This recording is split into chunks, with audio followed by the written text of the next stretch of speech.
Mario, acabada su oración, viendo que la plebe estaba dispuesta y animosa, embarca sin perder tiempo el bastimento, la paga militar, las armas y lo demás que cree conveniente y hace partir con ello a Aulo Manlio, su legado. Entretanto alistaba gente, pero no según la costumbre de los mayores, ni precisamente de las clases, sino según se le presentaba cada uno, y aun de los que por no tener bienes pagaban tributo por sus personas. Esto decían unos que se hacía a falta de buenos, otros lo atribuían a ambición del cónsul, por ser esta gente a quien debía su fama y sus aumentos, y para el que aspira al mando, nadie es más a propósito que el más necesitado, porque quien no tiene, nada aventura, y como haya ganancia de por medio, todo le parece bien. Mario, pues, habiéndose embarcado con alguna más gente que se le había concedido, llegó en pocos días Útica, donde el legado Publio Rutilio le entregó el ejército, porque Metelo había evitado el encuentro de Mario, por no ver por sus ojos lo que ni por relación había tenido valor para sufrir. Pero el cónsul, después de haber completado las legiones y las cohortes auxiliares, encaminase a una campaña fértil y llena de despojos, y concede toda la presa a los soldados.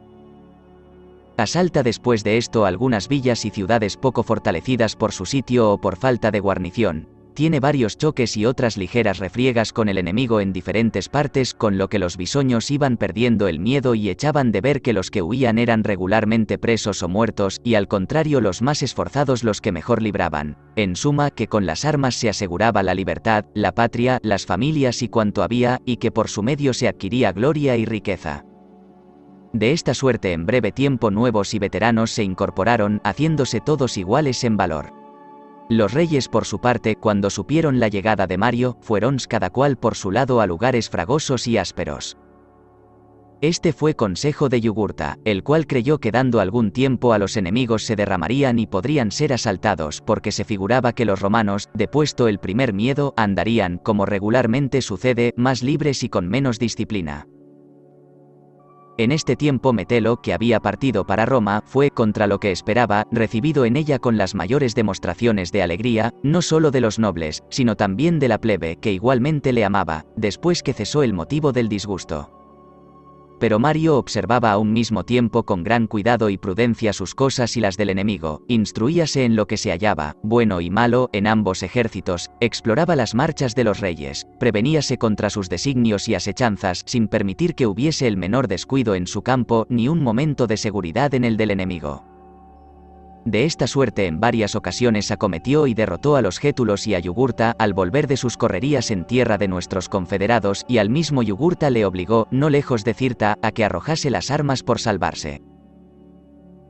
Pero conociendo que esto solo le conciliaba crédito, mas no era parte para acabar la guerra, resuelve ganar o atraer a su partido una a una las ciudades que por su gente o su situación eran para él de estorbo y de gran ventaja para los enemigos, persuadido a que Yugurta perdería el apoyo de aquellas plazas si no acudía al socorro o vendría con él a las manos, porque Boco le había enviado varias veces a decir que quería ser amigo del pueblo romano, y así que no temiese por su parte hostilidad alguna. Si esto fue fingimiento para hacernos más daño dejándose caer de improviso, o ligereza y facilidad suya en abrazar la paz o la guerra, no puedo asegurarlo. Pero el cónsul, según había resuelto, se presentaba delante de las ciudades y lugares fuertes, y parte por las armas, parte con promesas o amenazas procuraba apartarlos del enemigo, sin querer al principio empeñarse en cosas de consideración, creyendo que Yugurta, por defender a los suyos, vendría con él a batalla. Pero cuando supo que estaba lejos de allí, y que entendía en otros negocios, juzgó que era ya tiempo de emprender cosas mayores y de más dificultad. Había entre unos desiertos grandes una ciudad populosa y fuerte, llamada Capsa, fundación que decían ser de Hércules Líbico. Sus habitadores eran libres de tributos y tratados por Yugurta con blandura, por lo que estaban en concepto de muy fieles. Defendíanlos del enemigo, no solo sus murallas, sus armas y su gente, sino aún más que esto lo inaccesible de aquel sitio, porque a excepción de los contornos de la ciudad, todo lo demás estaba yermo, inculto, falto de agua e infestado de serpientes, cuya actividad, como sucede en las demás fieras, es mayor cuando les falta el pasto, pero más en las serpientes, porque nada irrita tanto su natural ponzoña como la sed. Tenía gran deseo Mario de hacer esta conquista, ya por lo que conduciría para acabar la guerra, ya porque era empresa muy ardua.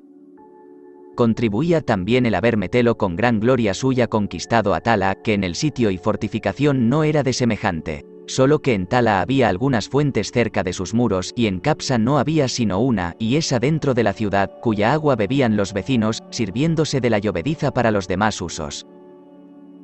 Esta escasez de agua, así en aquel sitio como en el resto del África distante de la costa y menos habitada, para los númidas era llevadera, por ser su ordinario alimento leche y carne de fieras, sin sal ni condimento alguno que irritase la gula, y por servirles solo la comida de reparo contra el hambre y la sed, no de fomento al apetito ni al deleite.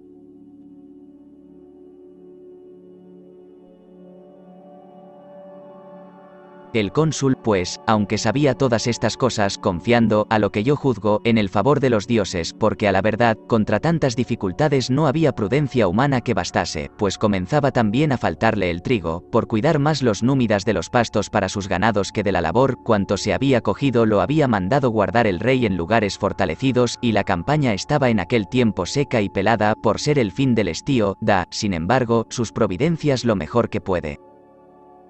Acomodándose al tiempo, encarga a la caballería auxiliar el ganado que los días pasados se había tomado para que lo guardase y condujese. Ordena que Aulo Manlio su legado vaya con la infantería ligera a la ciudad de Laris, donde habla puesto la caja militar y los almacenes, y le ofrece que dentro de pocos días se alargará él hasta allá corriendo la campaña. De este modo, sin manifestar su designio, se encamina al río Tana. Pero en su marcha iba todos los días repartiendo entre el ejército el ganado por compañías y escuadrones igualmente, y encargaba que de los cueros se hiciesen odres, con lo que a un mismo tiempo suplía la falta de trigo, y sin que nadie lo entendiese, iba previniendo lo que después le había de servir, de suerte que cuando llegó al río, después de 6 días de camino, se había juntado una copia inmensa de odres. Sentados allí y fortificados ligeramente los reales, manda que los soldados coman y estén prevenidos para marchar al ponerse el sol, y que descargando todo el bagaje, lo carguen solamente de agua y ellos lleven también la que pudieren. Después, cuando le pareció que era tiempo, sale de sus reales, y habiendo caminado la noche entera, descansó por el día. Lo mismo ejecutó la siguiente noche, pero en la tercera, mucho antes que amaneciese, llegó a un terreno desigual y caprichoso, que no distaba de Capsa sino 2 millas, donde hizo alto con todo el ejército, procurando ocultarse lo más que pudo.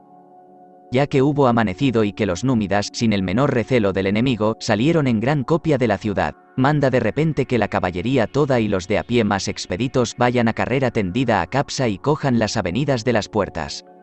Sígueles luego él mismo a gran prisa, sin permitir que los soldados se detengan en el despojo. Visto esto por los ciudadanos, la turbación, el miedo grande, la desgracia imprevista y el ver ya parte de los suyos fuera de las murallas y en poder del enemigo, les obligaron a rendirse. Sin embargo, la ciudad fue abrasada, los númidas de 14 años arriba muertos, el resto vendidos y la presa repartida entre los soldados. Este rigor, contra el derecho de la guerra, no se ejecutó por avaricia, ni otra culpa del cónsul, sino por ser el lugar a propósito para Yugurta, para nosotros de difícil acceso, y la gente de suyo infiel y voluble, a la que hasta entonces ni los beneficios ni el miedo había contenido en su deber.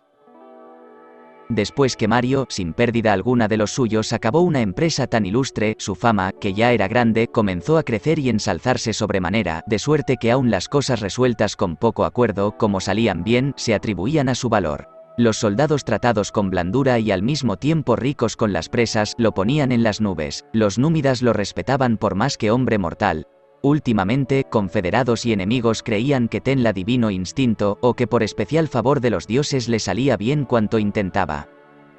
Pero él, acabada felizmente esta empresa, se encamina a otros lugares, toma algunos de ellos que quisieron resistirle. Los más, que por el ejemplar de Capsa, halló desiertos, fueron entregados a las llamas, con lo que todo se llenó de muertes y de llanto.